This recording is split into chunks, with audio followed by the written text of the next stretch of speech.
بسم اللہ الرحمن الرحیم۔ السلام علیکم۔ آج ہم گریڈ 5 کے اسلامیات کے سبق نمبر 2 کی طرف آتے ہیں۔ بچوں، آج کے ہمارے سبق کا عنوان ہے روزہ۔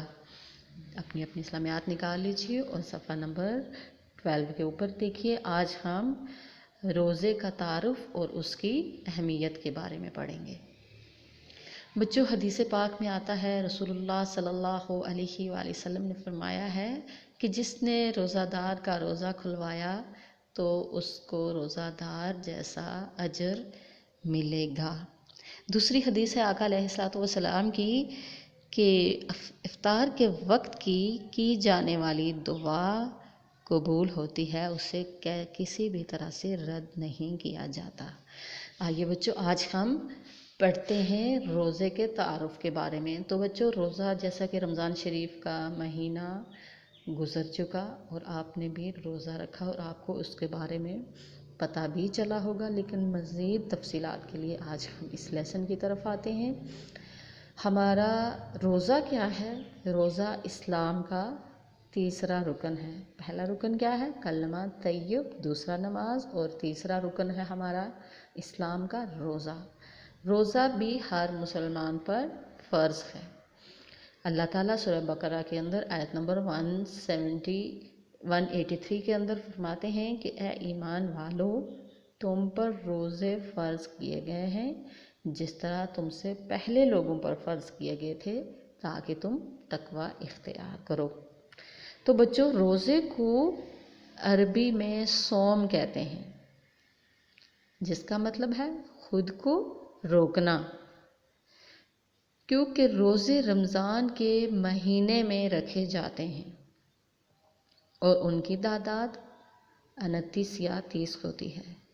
روزے میں فجر کی اذان سے مغرب کی اذان تک ہم نہ کچھ کھاتے ہیں اور نہ کچھ پیتے ہیں۔ اس کے علاوہ ہر طرح کی برائی سے بھی بچنا ضروری ہوتا ہے، ورنہ روزہ رکھنے کا کوئی فائدہ نہیں ہوتا۔ رمضان کا مہینہ بڑی برکتوں اور رحمتوں والا مہینہ ہوتا ہے۔ اللہ تعالیٰ سورہ بقرہ کے اندر 185 آیت کے اندر فرماتے ہیں کہ تم میں سے جو شخص اس مہینے کو پالے وہ ضرور پورے روزے رکھے، لیکن تم میں سے جو بیمار شخص ہو یا سفر میں ہو تو وہ دوسرے دنوں میں اپنے روزوں کی گنتی کو پوری کر لے۔ اور بچوں، اب اس آیت مبارکہ سے یہ بھی معلوم ہوتا ہے کہ ایک شخص، ایسا بیمار شخص جس کی طبیعت روزہ رکھنے سے بگڑ جائے اور جو شخص سفر میں ہو یا روزہ نہ رکھے لیکن ان روزوں کو بعد میں ضرور رکھے، یہ اللہ تعالیٰ کی طرف سے ہم پر بڑی آسانی کر دی گئی ہے۔ بچوں، روزہ رکھنے کے لیے فجر کی اذان سے پہلے ہم کچھ نہ کچھ کھاتے ہیں جس کو سحری کہا جاتا ہے، اور فجر کی اذان سے کچھ دیر پہلے سحری کا وقت ختم ہو جاتا ہے۔ بچوں، سحری کھانا سنت ہے۔ سحری کھا کر روزہ رکھنے کے بعد یہ دعا پڑھی جاتی ہے، وَبِصَوْمِ غَدٍ نَوَيْتُ مِنْ شَهْرِ رمضان۔ اس کا ترجمہ یہ ہے کہ میں نے کل کے رمضان کے روزے کی نیت کی۔ پھر ہم روزہ رکھ کر سارا دن بھوک پیاس برداشت کرتے ہیں، نمازوں کی پابندی کرتے ہیں، بری باتوں سے بچتے ہیں، لڑائی جھگڑا گالی غیبت وغیرہ، تاکہ اللہ تعالیٰ ہم سے خوش ہو جائے۔ مغرب کی اذان سن کر ہم روزہ کھولتے ہیں، اسے افطار کہا جاتا ہے، اور یہ روزہ کھولنے کی یہ نیت ہے، یہ لازمی نیت کرنی چاہیے۔ اللہم انی لک صمت وبک آمنت وعلیک توکلت وعلی رزقک افطرت۔ اے اللہ، میں نے آپ کے لیے روزہ رکھا اور آپ پر ایمان لایا یا لائی، آپ پر بھروسہ کیا اور آپ ہی کے دیے ہوئے رزق میں سے افطار کیا۔ اب بچوں، رمضان میں عشاء کی نماز کے بعد ایک خاص نماز ادا کی جاتی ہے جسے نماز تراویح کہا جاتا ہے۔ رمضان کے آخری 10 دنوں میں اللہ تعالیٰ نے ہمیں طاق راتیں دی ہیں اور ان میں ایک رات شب قدر ہوتی ہے۔ ان راتوں میں مسلمان ساری رات جا کر اللہ تعالیٰ کی کیا کرتے ہیں؟ عبادت کرتے ہیں۔ ان راتوں میں کی جانے والی عبادت کا ثواب 1000 مہینوں میں کی جانے والی عبادت کے برابر ہوتا ہے۔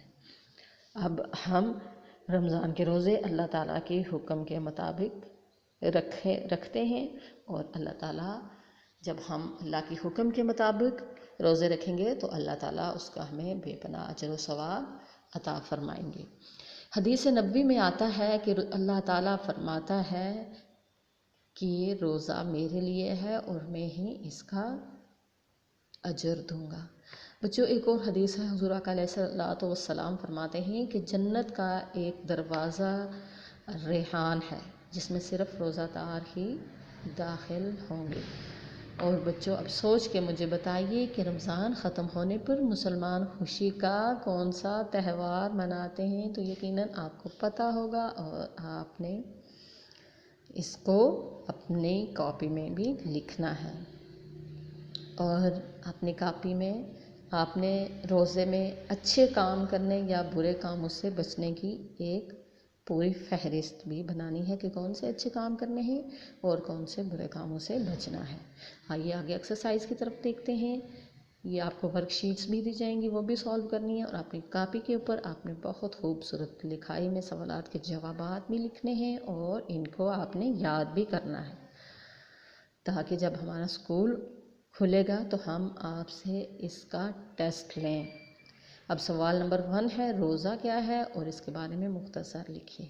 سوال نمبر 2 ہے بیمار اور مسافر کے روزہ رکھنے پر اللہ تعالیٰ نے کیا حکم دیا ہے۔ سوال نمبر 3 ہے روزہ رکھنے اور کھولنے کی دعاؤں کا ترجمہ۔ سوال نمبر 4 ہے نماز تراویح اور شب قدر کے بارے میں آپ نے لکھنا ہے۔ آگے ہے مندرجہ جملوں میں ٹک یا کراس کے نشان لگائیے۔ آگے بلاکس آپ کو بنائے ہوئے نظر آ رہے ہیں، اور آپ نے پیچھے سے سینٹینس کو پڑھ کے بلاکس کے اندر ٹک یا کراس لگانا ہے۔ یہ اسی بک پہ آپ نے فل کرنا ہے۔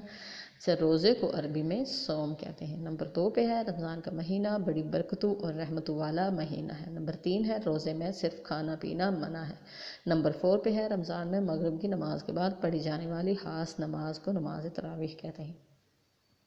تو بچوں آج ہم نے رمضان کی اہمیت اور اس مہینے میں برے کاموں سے بچنے اور اچھے کام کرنے کے بارے میں تفصیل سے پڑھا۔